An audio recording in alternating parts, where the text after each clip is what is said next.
તો અન્ય એકને પણ ફોન આવ્યો છે, તેની પણ વાતચીત કરીશું. તો નવું નામ કયું છે તે પણ આપણે જાણી લઈશું, કારણ કે અત્યાર સુધીના નામ લગભગ 22 થી 23 જે છે ટોટલ નામ આપણી સામે આવી ચૂક્યા છે. કૌશિક વેકરિયા, અર્જુન મોઢવાડિયા, પ્રદ્યુમન વાજા, રીવાબા જાડેજા, ત્રિકમ છાંગા આ એવા નામો છે કે જેઓ મંત્રી પદ શોભાવવા જઈ રહ્યા છે. મંત્રી પદ માટે ઈશ્વરસિંહ પટેલને પણ ફોન આવી ચૂક્યો છે. મંત્રી પદ માટે તમામ એ નામો જે છે આગળ ધરવામાં આવ્યા છે. મંત્રી પદ માટે અલગ અલગ નામ, પરંતુ હજુ કેટલાક નામ બાકી છે. હવે જોવાનું રહેશે કે હવે કેટલા નામ આવી શકે છે. એટલે 3 થી 4 નામ હોઈ શકે છે, પરંતુ એ 3-4 નામમાં કોણ હોઈ શકે છે? હજુ એક જે સરપ્રાઈઝ કદાચ એ બાકી હોય તો એવી હોઈ શકે છે, કારણ કે સૌરાષ્ટ્રમાંથી હજુ પણ એવું લાગે છે કે કેટલાક નામ આવી શકે છે. ખાસ કરીને જોઈએ ડેપ્યુટી સીએમ પદ એ કોને આપવામાં આવશે તેને લઈને પણ સતત ચર્ચાઓ ચાલી રહી છે. તો એ પદને લઈને પણ એ કયો ચહેરો, શું આ એ ચહેરો હોઈ શકે છે?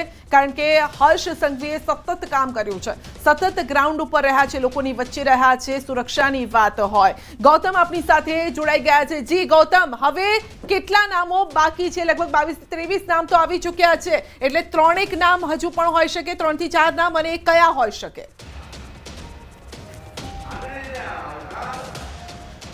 જી બિલકુલ, 2 થી 3 નામ હવે બાકી છે, અને પછી કેબિનેટ જે મંડળ જે છે તે ટીમ ભૂપેન્દ્ર પટેલની તૈયાર થઈ જશે, અને ટૂંક સમયની અંદર શપથવિધિ સમારોહ જે છે તે મહાત્મા મંદિર ખાતે થવાની છે. તેના પહેલાં દ્રશ્યો બતાવીશ કે આ પ્રકારની વ્યવસ્થા તૈયાર કરવામાં આવી છે. અને અત્યારે હાલ તમે જુઓ છો કે નાગરિકો, ધારાસભ્યો, ભાજપના કાર્યકર્તાઓ તમામનો જમાવડો જે છે તે અત્યારે હાલ ભારતીય જનતા પાર્ટી ના જે શપથ સમારોહ યોજાવાનો છે તેમાં લાગી રહ્યો છે. અને અત્યારે હાલ જુઓ કે આ પ્રકારની વ્યવસ્થા જે છે તે કરવામાં આવી છે. તમામ ખુરશીઓ ગોઠવાઈ ચૂકી છે. ઠીક હવે વિજય મુહૂર્તની તૈયારીઓ જે છે તેની રાહ જોવાઈ રહી છે કે ક્યારે વિજય મુહૂર્ત હવે ની ઘડીઓ આવે અને ત્યારે તમામ ધારાસભ્યો જે મંત્રીપદના શપથ લેવાના છે તે અહીંયા જોવા મળે તે પ્રકારની આશા અપેક્ષા સેવામાં આવી રહી છે. મહત્વનું એ છે કે જ્યારે 3 દિવસ પૂર્વે જ્યારે ન્યૂઝ 18 દ્વારા જિલ્લા વાઇઝ કોણ બની શકશે મંત્રી તે અંગેનો અહેવાલ જે પ્રદર્શિત કર્યો હતો, ને તેમાંથી 80% જેટલા નામ, 80-85% જેટલા નામ જે છે તેની ઉપર સરકારે પણ મોહર લગાવી છે. મહત્વનું એ છે કે રિપીટ જેટલા નામોની વાત જે કરવામાં આવી હતી તેમાં ઋષિકેશ પટેલ જે છે તેમની નામની ચર્ચા કરી હતી, તેની ઉપર મોહર વાગી છે. હર્ષ સંઘવીના નામ ઉપર મોહર વાગી છે, પ્રફુલ પાનસેરિયાના નામ ઉપર મોહર વાગી છે, કુંવરજી બાવળિયાના નામ ઉપર મોહર વાગી છે, પરસોત્તમ સોલંકીના નામ ઉપર મોહર વાગી છે. કોંગ્રેસમાંથી ભારતીય જનતા પાર્ટીમાં જોડાયેલા જે નેતાની વાત હતી તો એમાં અર્જુન મોઢવાડિયાના નામ ઉપરની મોહર જે છે તે વાગી છે. આ ઉપરાંત દાહોદની વાત કરીએ તો બચુ ખાબડને પડતા મુકાય છે, અને તેમના સ્થાને રમેશ કટારાની પસંદગી કરવામાં આવી છે. જ્યારે મહીસાગરની વાત કરીએ તો મહીસાગર અને અરવલ્લી જે જિલ્લો જે છે તેમાંથી કુબેર ડિંડોરને પડતા મુકાયા છે, અને પીસી બરંડા જે નિવૃત્ત ડીવાયએસપી હતા અને ભારતીય જનતા પાર્ટીમાં જોડાયા ધારાસભ્ય બન્યા હતા, અને તેમની પસંદગી ઉતારવામાં આવી છે, અને તેમને મંત્રીપદ જે છે તે શોભવામાં આવ્યું છે. એ જ રીતે ગણદેવીના ધારાસભ્ય નરેશ પટેલની પસંદગી કરવામાં આવી છે. નરેશ પટેલ જે છે તે અગાઉ આ મંત્રીમંડળમાં સામેલ હતા ભૂપેન્દ્ર પટેલની ટીમમાં. 2022ની ચૂંટણી બાદ તેમને લેપ્સ કરવામાં આવ્યા હતા, પરંતુ ફરી એકવાર તેમની પસંદગી કરી અને તેમની ગૌતમ આપને અટકાવીને એક સવાલ પૂછવા ઈચ્છી રહી છું, કારણ કે સૌરાષ્ટ્રના જે લોકો છે તે રાહ જોઈ રહ્યા છે જયેશ રાદડિયાના નામની. શું આ નામ હોઈ શકે છે જે બાકી નામો છે એમાંથી?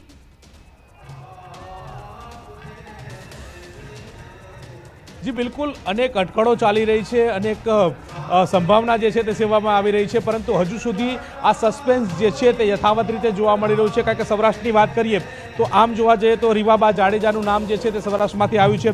પ્રદ્યુમનજી વાજા જે એસસી છે, પરંતુ સૌરાષ્ટ્રની કોડીનાર બેઠક ઉપરથી ધારાસભ્ય છે, અને તેમનું નામ જે છે તે આવ્યું છે. એટલે કે આમ સૌરાષ્ટ્રમાંથી આવતા તે છે અર્જુન મોઢવાડિયા સૌરાષ્ટ્રમાંથી આવી રહ્યા છે, કુંવરજી બાવળિયા સૌરાષ્ટ્રમાંથી આવી રહ્યા છે, કાંતિ અમૃતિયા સૌરાષ્ટ્રમાંથી આવી રહ્યા છે, આ તમામ જીતુ વાઘાણી સૌરાષ્ટ્રમાંથી આવી રહ્યા છે. પરંતુ હજુ એક ચહેરો જેના ઉપર સસ્પેન્સ છે તે છે આ ચહેરો કે જયેશ રાદડિયા, કે તેના નામ ઉપરથી હવે પડદો ક્યારે હટે છે સૌ કોઈની ઉપર નજર જે છે તે મંડરાયેલી છે. પરંતુ જયેશ રાદડિયાને સમાવવામાં આવે છે કે કેમ તે પણ એક સસ્પેન્સ રૂપ જોવા મળી રહ્યું છે. પરંતુ હવે ઘડીઓ ગણાઈ રહી છે, અને ટૂંક સમયની અંદર તમામ મંત્રીઓ જે છે તેમના નામ જાહેર થઈ ચૂક્યા છે, અને તમામ મંત્રીઓ જે છે તે શપથ ગ્રહણ સમારોહમાં આવશે અને તે શપથ લેશે.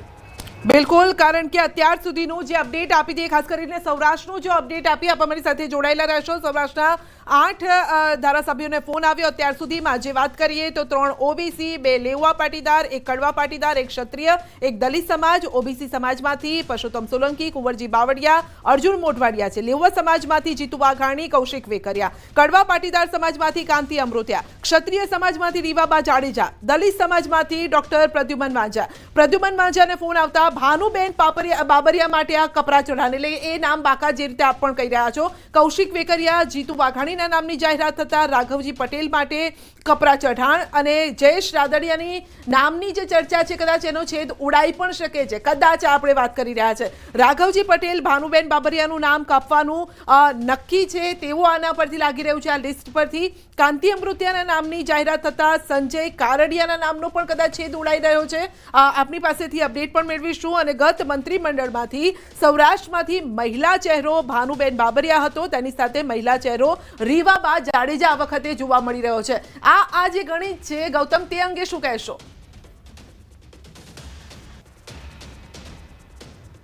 જી બિલકુલ, મેં આપને પહેલા જ કીધું હતું કે મહિલાઓની પસંદગી થાય તો તેમાંથી સૌરાષ્ટ્રનું પલ્લું જે છે તે ભારે જોવા મળી રહ્યું છે.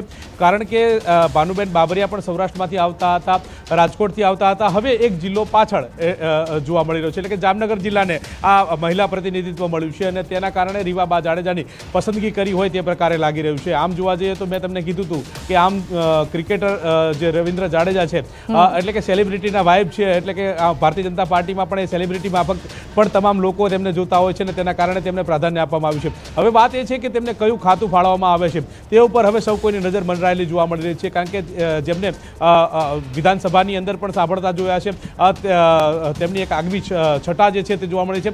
મહત્વની એ પણ હતી કે ફાઇટ આ બેઠક ઉપર પરિવાર સાથેની ફાઇટ હતી ને પરિવાર સાથેની ફાઇટમાં રીવાબા જાડેજા જે છે તે ઉણા ઉતર્યા છે, એટલે કે તેમણે આ કાઠું કાઢ્યું છે અને તેમાં તેમને સફળતા મળી છે. સફળતા મળ્યા બાદ તેઓ ધારાસભ્ય બન્યા. 2022માં પહેલી જ વખત ધારાસભ્ય તરીકે ચૂંટાયા અને જામનગરનું પ્રતિનિધિત્વ કરી રહ્યા છે. હવે આ પ્રતિનિધિત્વ મંત્રીમંડળ તરફ આગળ વધી રહ્યું છે, એટલે કે મહિલા તરીકે તેમની પસંદગી લોકોમાં પણ એક આશ્ચર્ય પમાડે તેવી પણ છે અને સાથે સાથે તેમને એક સરપ્રાઇઝિંગ બેઠક પણ આપવામાં આવી છે તે પણ લાગી રહ્યું છે. ગૌતમ, પહેલા આપે વાત કરી કે જયેશ રાદડિયા છે એમનું સંભાવના, એકચ્યુઅલી તો 7-8 દિવસથી એ ચર્ચાતું હતું નામ, કેમ કે એ સૌથી પ્રબળ દાવેદાર પણ હતા મંત્રીપદના. ઘણી જગ્યાએ તો વિશ્લેષકોએ ડેપ્યુટી સીએમ તરીકે તેમને પ્રોજેક્ટ કરી દીધા હતા. તો શું કારણ છે કે તેમને મંત્રીપદમાંથી બાકાત રાખવામાં આવ્યા હોય?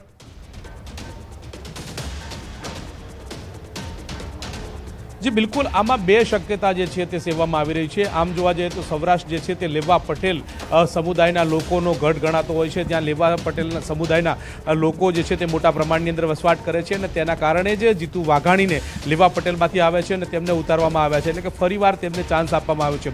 એટલે કાં તો એવું થઈ શકે કે જયેશ રાદડિયાને ડામવા માટે થઈને જીતુ વાઘાણીને અપ કરવામાં આવ્યા હોય તે પ્રકારે લાગી રહ્યું છે. સામે કૌશિક વેકરિયા જે છે તે પણ લેવા પાટીદાર સમુદાયમાંથી આવે છે અને તેના કારણે તેમને અપ કરવામાં આવ્યા હોય તો નવાઈ નથી. એટલે કે આમ આ બંને ચહેરાને ઉતારવામાં આવો તો પેલો ચહેરો દબાઈ જાય. પણ આ પ્રકારની પણ ભારતીય જનતા પાર્ટીની રણનીતિ હોઈ શકે છે. મહત્વનું એ છે કે ક્યાંક તેમને એક મહત્વની જવાબદારી, જે પેટા ચૂંટણી યોજાઈ હતી, પેટા ચૂંટણીની અંદર જયેશ રાદડિયાને જવાબદારી સોંપવામાં આવી હતી અને તે જવાબદારી હતી વિસાવદરની જે પેટા ચૂંટણી બેઠકની જવાબદારી હતી.